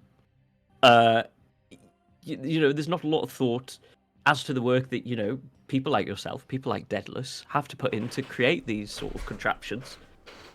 And I think that's a great weakness with them. You have these kids and they say, can you adorn my arms with wax wings? And I go, absolutely not. You're going to fly into the sun and then you're going to die. What would be the point? You're not thinking ahead. Just get on a helicopter or something normal. The other day, I heard a child, and I said, stop doing that. And they said nay to me. They actually said nay to me. Yeah. Can you believe that? And they want to be horses, Now, what do you think about this tradition that's been developing lately about itinerant children who will wander around with sort of wild animals that they've tamed, and they challenge various gyms. Come quick. And the horse has arrived. The horse is here. The horse is here. Oh, the horse is here. Sorry, this must be my daughter's horse. It's time for I have agreed to let it into the office whenever it wants to be here, on the proviso it doesn't speak to me directly. The horse. I think it's going to try to speak to you right now. It's gone. It's fine. So, how do you feel about these itinerant children wandering around with semi-trained, fighting animals? We've banned the XL bully. When are we going to ban Puccina? When are we going to ban Growlithe? Because both of those can actually create, fire or, use quick attack. Yeah. No, I'm absolutely on top of this. I remember when I was having my firstborn, it was all about tangoed, people getting tangoed. Essentially, yes, a bit of orange face paint, a child getting absolutely walloped about the face. And I do think we did manage to get over that. I do think we managed to get past it. Of course, it was our government who brought in the ASBO and criminalised quite a huge amount of young children just because they they would do the most heinous things. They would wear sportswear like casual wear. And so on. And of course, Tango, no, that was your that was the whole thing. Words. Yes. Reading, writing, and juvenile detention for the poor. Now, of course, it's all moved on, it's all evolved. The problems of the past have come back again. And of course, it's now, if you just go through a walk through Regent's Park, a little child will come out and say, I love my shorts, and try to fight you with a caterpillar the size of your forearm. And it will cast a kind of string on you, and it will slow you down for the rest of the day. You'll be walking slower. Would you say that you've been shot with string? It would be a string shot. Well, I have. Yes, it's precisely what's happened. I've been shot. That's ridiculous. Yes, That's absolutely ridiculous. So, speaking of the young people, I'd like to pitch a new policy that I think really, really, really resonates with them, and I think it's going to come right up at the top, slightly higher than Pingu and Screaming. Wow. And the policy is this. Pulling down statues of perfectly respectable members of the slave trading community. I think it's something that they'd love. In a lot of senses, toppling over a big statue is something that, you went to great lengths to do. And some would say a huge amount of lives were lost just to topple a statue of Saddam Hussein. But, when the young people get out, they topple a perfectly respectable member of the slave trading community, everyone's up in arms. And how do you reconcile these two things? Now, of course, I have been speaking with my many, many adult sons, and I think my hands are a bit tired. One of your sons is a statue. One of your sons is a human statue. Well, I have two statue sons. It's one of my sons. And it's very difficult to get them to move out. You say like you're 23, When are you going to go and live your life? And they just stand there, stone And this faced. is the problem. Yeah, we had to expand the This garden. is the problem. Now I've got two adult statue sons. One of them, just spray paints up. Looks like a piece of tin foil, and pretends to stand Witness very me, still. Immortan Joe. Spray paint up, and there you go. Yes, precisely. Except they'll get down to York shambles and just stand very still. Whereas the other one is quite literally a statue and finds the whole thing extremely offensive. Absolutely. You just couldn't be more. I can't help couldn't be this. more I am a sensitive. statue. Yeah, and you are not only dressing up as a statue, but you're asking people to pay to see you do that. Of course, I stay out of it. I'm famously politically neutral on all these things. Oh, you're impartial. Absolutely. I'm impartial. You're impartial. Famously, I'm impartial. Famously, you're impartial, and it's such a lovely famously district. impartial. You're famously impartial. I'm impartial. So where do you think this policy comes in on the, policy of me? What are we going to call this, Al? Can I call you Al? No. Okay, Alistair, what are we going to call this? What, this whole system? Actually, I want to go back. Can I go to be Al again? Can I pitch Al one more time? Can I go back? Can I go back to the electorate of Alistair and say no? Okay, well, no means leave. But 48% of people do want me to call you out, and where's their representation? You don't have the numbers for this. This feels like this has been pulled out of your well, arse, if only we had hasn't it? a system. If only we had a system to check it. Well, I'm If only we afraid had a the system system about whether I was allowed to call you out. The system currently is already being put to good use, finding out how people feel about pulling down statues of perfectly reasonable members of the slave trading community. Exclamation mark yes in the chat for yes. Exclamation mark no in the chat for no. I do believe this is going to put Rory in the lead. If this wins, I'm allowed to call you out. Should we have a gentleman's bet here? If this wins. Just to be clear, this wouldn't be a gentleman's bet. This is you adding an additional condition once the terms of the wager have already begun. Listen, Ali McBeal, I'm just going to try out some new nicknames then and just see what sticks, see what works.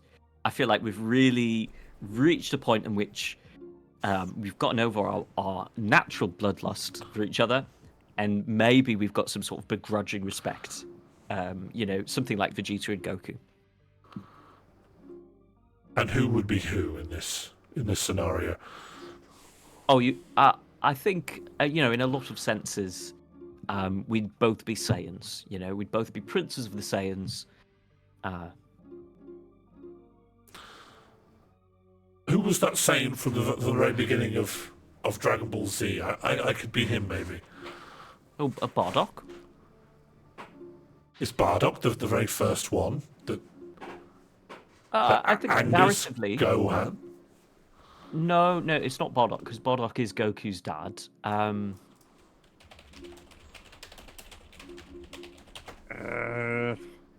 It's not Piccolo. It's not Krillin. Of course, Mr. Popo. You can't talk about Mr. Popo anymore. Well, that actually leads directly into should we destroy Dragon Ball? Topple it? Should we destroy the Dragon Balls? Absolutely. Does the power of the Dragon Balls allow? Does it invite Daimyo Piccolo? Before he merged with the Great Sage, to be. Oh, it's another big dub for Rory, Al. Al, it's another big dub for Rory. Rory killing it,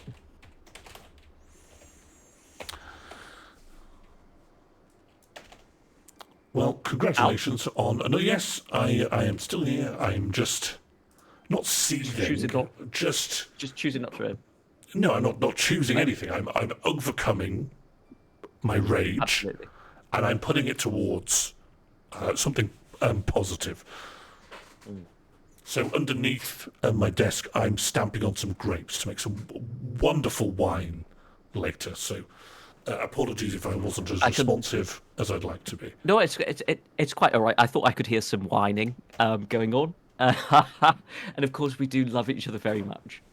And of course, at the end of the day, no matter how much we might hurt each other, we are, of course, the best of friends. No matter how many times we'll say we will fight each other in the car park after this podcast, and we will describe in great detail the series of moves, counter moves, feints, and super power-ups. It's just in the spirit of discourse that we're really engaging in a battle of power.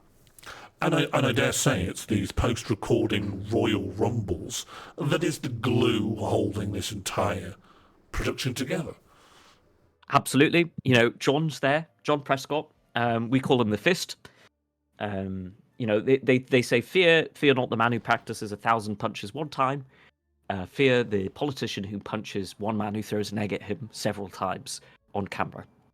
And of course, we have tried to scale this up. I was accosted by Penny Mordaunt, who hit me round the back with a metal chair, and I'm out of hospital, and I'm angrier than ever. So, what doesn't kill you, it makes you stronger. Absolutely, will it make me stronger. I'm still in recovery, but maybe one day. They call her Mortal Mordant in the 1922 committee, which incidentally is a fight club that we have to decide who gets to decide who becomes the next leader of the Conservative Party. It seems like you've just broken the first and second rule of the 1922 committee there, so I would advise you not to advertise. Absolutely. Oh, I think I do beg your pardon. I think I must have updated the scores wrong here, because by rights you should be in the lead here, shouldn't you? With that deft understanding of the public sentiments here. Well, I would like to thank you for your fair and balanced reporting on the scores there, Al. You know, it's very much a game of two halves. It really is. Well, with that in mind, I intend to claw some of these points back. Now, I think you played an absolute blinder. I was played to the bleachers there. I'll say that. I don't think we were in any doubt of where that would go, sort of on the spectrum. Yes, just a question of quite how popular. And in order to get the bleachers rinsed, as it were, I'm trying to think of what is the equivalent of pulling down statues of slavers, but in the opposite direction. What is so unanimously detestable that if these people don't vote it down, then they would feel dirty? Ah, of course. Is it letting Andrew Tate run the BBC? It would be something like that, yes.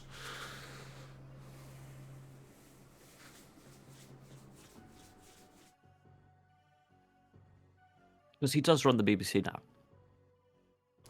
Oh, he's completely in charge of the BBC. He's just using more levers than usual to do so. I heard they were going to bring out a new edict saying that newscasters are going to be required to be smoking cigars. Otherwise, being a Chad has become a real watchword for the broadcaster. And that's incredibly based. They always say that your reporting should be based on, facts and research. But what they never say is your reporting should be based. Yeah. And of course, the whole broadcasting requirement, they're no longer allowed to hire virgins as well. Absolutely not. Now, this isn't true, of course, of incels. Virginity is a choice, and incels didn't make that choice, so that there's a technical. But volcels, absolutely. Yeah. Monk mode is an instant sacking. And I love Tony Shalhoub.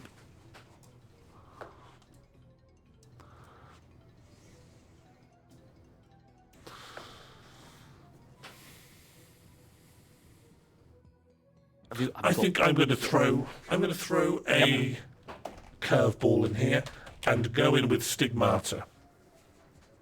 Interesting. I think And this isn't Stig from Top Gear, of course. No, this is Stig of the Dump. I believe Stigmata is due a huge comeback. Granted, the kids aren't talking about it now, but this is one of my buy stocks early predictions. To the moon, Diamond Hands. Yes, to the moon, invest. Stigmata is coming back. Of course, if you had Diamond Hands, you couldn't get the rusty nails through to the board. The Rood, the Rood that has a dream. My prediction is that it is going to go between woke bins and you can't sing nursery rhymes anymore. I'm just going with my gut feeling, which is informed, of course, by many years in the political sphere. And I'm going to say it's slightly less popular than Birmingham New Street. But more popular than Red Ants, I dare say. More popular, absolutely. I think the polling will show that Red Ants. People look at a series of Red Ants, and then they look at the holy wounds of our Lord and Savior Jesus Christ, and they'll say, "Well, I like one of these a little bit more than the other," and we don't need to get into why. Red, I'm not entirely sure how to pronounce this username here. Red Coyote has said, it gets you off work, doesn't it? I do want actually to be clear on this before people vote. No, I don't believe it does. In fact, any self-respecting workplace would want someone with Stigmata in the workplace because, of course, they are good luck and they are holy. They've been blessed with the mark of Christ. And if that's not going to help you hit your KPIs, then nothing else will. I could shutter the entire company if I were in that position. And of course, Christ, he was putting in a long shift in saving our immortal souls, and the crucifixion is in a lot of senses him clocking off, but also it's the pièce de résistance of his work, and then the carpentry, the baptism, and the breaking the bread and eating this and thinking of me was very much something he was doing in his own time. And it was all leading up to this key moment on the hills of Calgary, where he goes to the Roman electorate and he says, are you going to crucify me? And, he was in a lot of senses crucified by them. And it's like I've always said, Jesus didn't work remote. You can't get crucified. You can't Zoom. Telecommunicate. No, there's I'm being connection on the hill of crucified Calgary. via Zoom, am I? Oh, no, the 40-minute limit has come off, and now I've come off of the cross, and I'm back at home, and I'm in the bath. Sorry, you'll never die for anyone's sins like that. You'll just live a life of... You'll be pampered, essentially. I think Jesus should have been a changeling. Let me just share my screen with you here. Here's an Excel spreadsheet of all of my limbs. And then there's a little X next to them for where, a nail has got through them. It's just not the same, and it's not gonna reach out to people in the same way. This could be useful if you keep this up to date. Could be useful during our fights. If I'm getting a damage readout of all of your limbs, that would help me know exactly where to apply pressure. Yeah, something like GURPS or some other sort of tabletop. Yes, that would be nice. But if I could go into an Oculus Rift as a kind of heads-up display, so that, let's say I were to hit you in the leg with a bar, I could see some of the ligaments just turn red and start flashing, and I know enough damage has been done there. And you can move on to the other leg. Yeah. Precisely. Yes, disarm you, and first disarm your ability to defend yourself, and then just put in a few punishment blows before saying, you're my best friend, and I look forward to recording a podcast with you tomorrow. And one of the things I really respect is that the hits done on a lot of your combos, your ground combos to aerial combos, really doesn't leave a lot of space for me to activate hyper armor. And I'm really going to have to use at least 1 to 2 bars of my super to really break out of this. And activate, for example, the Rory Stew Hurt, which is my ultimate attack where I grow multiple heads and each one of them makes incredibly insightful points at you. And of course, I don't want you to get that off because, it has been said I don't have many true combos, but I make up for that by being willing to do the combos I do have just again and again, just constantly, Absolutely. just in case. And the air juggles, the recovery, and people are talking about, people used to talk about. I hope you don't mind me sort of. Inside football for a second here. People used to talk about Alistair Campbell's poke game, where you're wanting to get in, you're wanting to make an incisive point about the Labour Party, and you've just taken a Hadouken to the face. And you have to learn the poke game because, of course, a lot of my sparring was against John Prescott, who's famously, it was a grappler. He wanted to get in close, and you just can't let him. You have to use the longest range things you can. I'm an old man now. I don't have any projectiles. You'd sit there across from John in Parliament, and you'd think you'd be fine, and then it's just dash, cancel, grapple, heavy attack, up attack, super attack, back into the cancel, and there's the infinite combo. And at that point, he's passed all of his policies. What are you going to do? What are you going to do? Back in my day, no one was animation cancelling. We let every sprite play out at its own time. Absolutely. What's the point in memorising frame data if some of those animations are going to be cancelled halfway through? It destroys the respectability of Parliament if people are going to stop their animations halfway through and then start a new move. However, due to the animation cancelling, it starts several frames in. It's honestly, it's not fair, and it's not respectable politics. And that's one thing I respect about you. And that's one of the things I really telegraph all of your moves a mile away. I will. I write about my moves in the Telegraph, and then they're going to come. Now, here's the thing, Alistair. When they started talking about rezoning some of the hitboxes for some of our attacks, you were very much in favour of that. And I'd like you to go into that a little bit, because I felt that the hitboxes were in a fine state. There was a couple of exploitable frames, but, New Labour very much sort of took that opportunity to really establish a new meta, as it were, in the British political landscape. I think it was a time for reformism. There were too many hitboxes hitting behind. There were too many frame one hitboxes. Sorry, but in my day we had something called a wind-up animation, and it seems that some of those design philosophies are just out of the window. Of course, and back in the day, a wind-up animation would be an episode of Looney Tunes that you sent to your friend to say you're driving me up the wall, and if you do keep on talking like this, I will defeat you. A wind-up animation these days is sending someone's one of Rick Astley's greatest hits. I dare say. Now, what is that you're talking about in terms of a thing? I'm more or less just repeating something my daughter said, verbatim, without having really understood all the words. Well, I think in a lot of senses, I also don't understand the words that I'm saying, or the order in which I'm saying them. Well, we can give our brains a rest and let people vote on what they think about stigmata. If you like stigmata, exclamation mark yes in the chat, all lowercase, and if you don't like stigmata, exclamation mark no in the chat. I'm looking for it to be between woke bins and you can't sing nursery rhymes anymore. Rory doesn't think it stands a chance being between Birmingham New Street and Red Ants. Well, Alistair, there's can I call you Al? No. Alistair, there's a big gulf, politically speaking, between Red Ants and Birmingham New Street, and I think a lot of today's discourse doesn't really appreciate that Ants are very, very small, and Birmingham New Street is one of our largest train stations. And between those two, Red Ants, they're not that small, are they? I think they're quite famously small. Famously small? Are you thinking of germs? Small.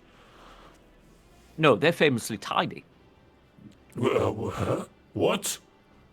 Small is bigger than tiny. Tiny is bigger than minuscule. Is small bigger than tiny? Small is bigger than tiny. King of Time saying there's been a lot of discourse, but I still don't understand what stigmata is.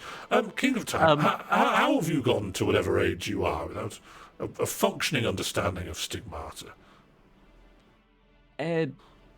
Stigmata, of course, is the wounds received by Top Gear's The Stig after he crashed one of their reasonably priced cars on Michael Gambon's corner. Stigmata is a brand of tomato released by Stig of the Dump. Short for Stig's Tomato. Stigmata is Tig Notaro. If you're wondering who Tig Notaro's mother is, you might be willing to say it's Tig's martyr as some sort of slang between American comics. Is it something one of your children's been explaining to you? I don't have any children. I ate them all, like Kronos. Well, I hate to say it, Rory, but you are now head and shoulders in the lead here.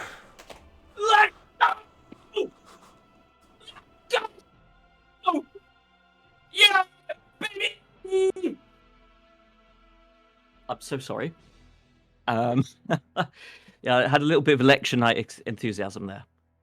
No, of course. It's good to let it out, good to let the energy out, of course. And absolutely. I promise to be letting a lot of my energy out as soon as we're in the car form of a beam towards me. Yes, of course, I will destroy you. The Campbell special can of beans. The Campbell special can of beans. The Campbell special can of beans. Absolutely. Not soup. Or would I be soup when you're done with me? Well, it was partially modelled on Piccolo's special cannon beam.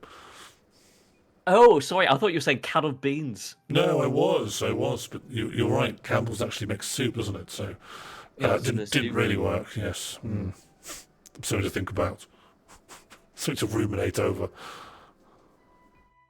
as I drive home in the rain. I keep telling you to put the top on your convertible. There's no... What do you think Dominic was thinking as he was driving home in the rain? Did he realise what he was doing, politically speaking? I've never known that man not to drive without blasting his favourite OSTs from Studio Ghibli films. Oh, he loves Studio Ghibli OSTs. Lo-fi beats to study and move the political compass to. The man loves Princess Mononoke. And a lot of his ideologies really resemble the spirit of the forest after its head's been cut off and it is absorbing the life force of the forest, the sort of rejuvenative power. I mean, I don't know this entirely, but I have been briefed that when he was recommending COVID just be allowed to pass through the civilization, he believed he was in communion with the voice of the forest, and he believed he could return the forest to its natural state through the destruction of humanity.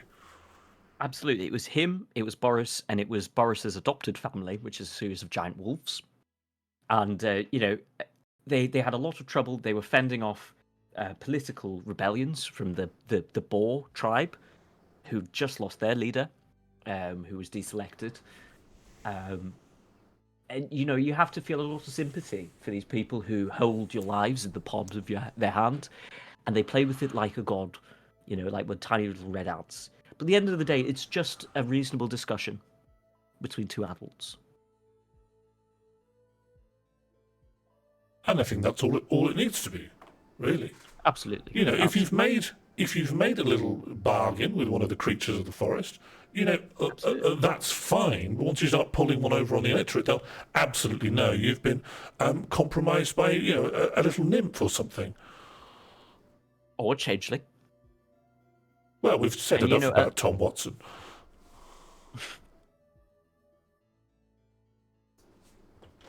But people are going to say, well, a little boggart isn't really allowed to vote, so them coming in and influencing an election like this, is that democratic?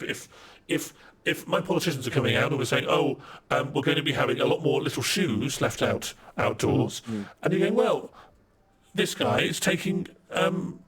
This is just the gnomes talking. Now, what do you think about proportional representation? In the sense that the Lib Dems are putting forward, where your vote is worth as much in proportion to your height.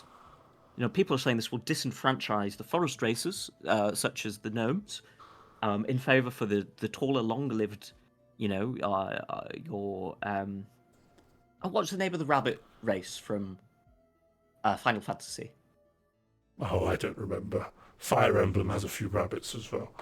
Yeah, there's always a rabbit. I'm thinking of one in particular who used to hang around with Balthea, who, of course, you know, he reached a political alliance with Bash from Damascus against his brother. And, you know, he used fire auger, blizzard, and blizzarga to great electoral effect. And of course, there are many people saying that the proportional representation's only there so that little goblins and stuff aren't influencing the commons. But of course, I think... That's what the House of Lords is for, is what we always say. Yeah. And they're mostly Why non-humans. else have the House of Lords if we're not going to allow our goblins to control it?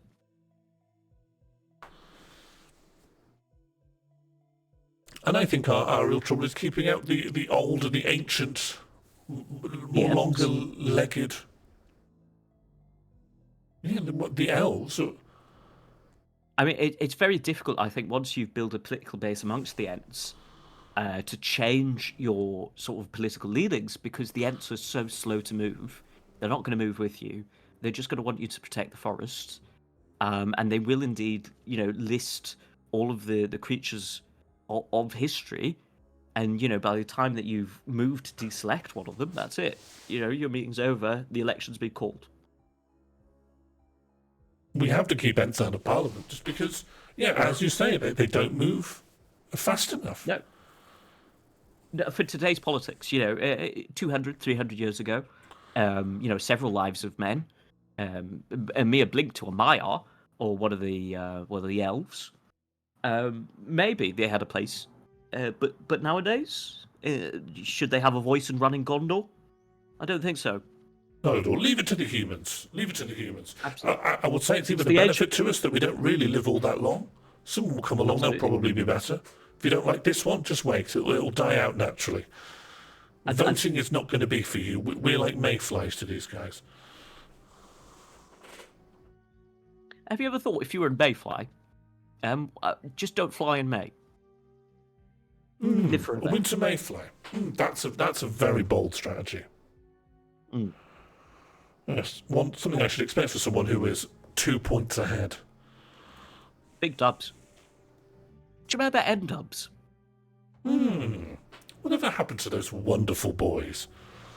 Oh, you should know, they're your sons. Yes, where are my sons is another way I could ask that question. Have you seen my children? I'm worried they're getting, and people are saying this is happening more and more, I'm worried they got adult changelinged. And the problem is, they're not switching them for elves anymore, they're just switching them for, like, tables and furnitures and stuff. You know, and there comes a point where, you know, your adults, you know, your N-dubs boys become the Baja men. Yes. And you have to sort of go, who let you out? Who let you out into the big wide world? And in a lot of senses, you know, you can't blame the parents, because they've got a lot going on.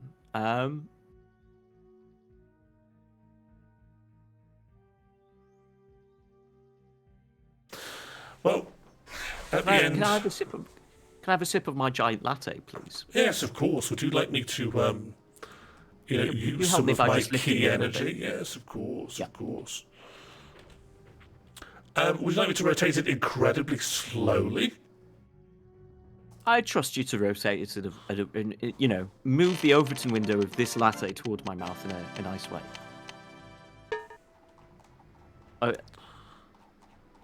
Okay, here we come. Okay, here I go. And I'm ready, and I'm going to open my mouth, and I'm getting here, and I do hope it's cool. That's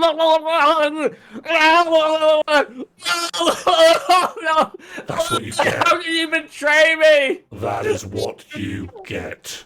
Politics is determined by the winner. I hope it's hot enough, Rory. I hope it feels like hell. You fool. You fool. The coffee's only made me more awake. More alert. No more Mr. Nice, Rory. I can stay up all night. Do you want to take this outside? I'd actually love that. That'd be All right. lovely. Not just because I'm very hot, I've got a lot of coffee on me. Alright. I have been sharpening my knuckles. Hasn't done me a lot of good, mostly just taking the skin off. And that has got me ready to fight. And I've been preparing Sonic. Oh yeah. I've also been learning to spin dash. I'll be doing that straight into your knees. And I'll just have to disagree with you in a really forthright way. Oh, of course, we are the best of friends. And I love you deeply. Well, let's go tear the shit out of each other. Thank you to everyone who has tuned in this evening. You've helped us once again put the world to rights. And as much as I don't respect any of you, I do agree with you on a lot of things.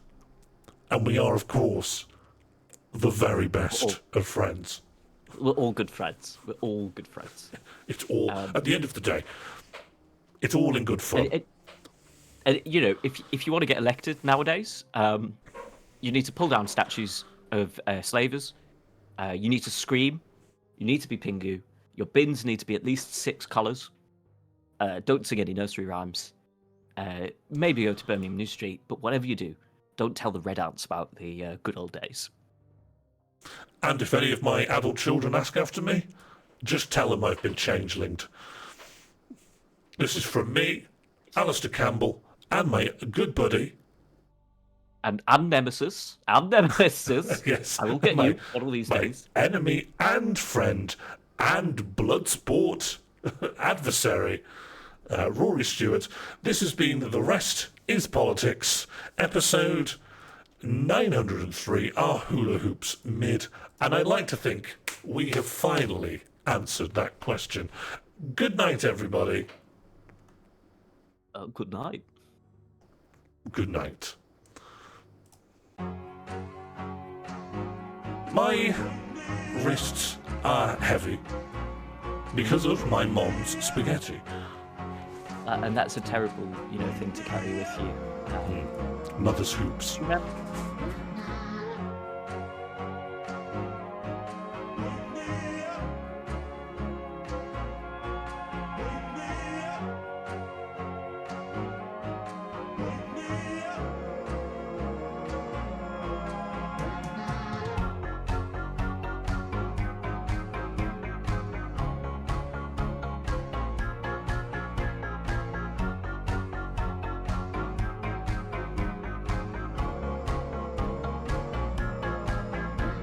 That's reasonable. In your shoes, I'd laminate too.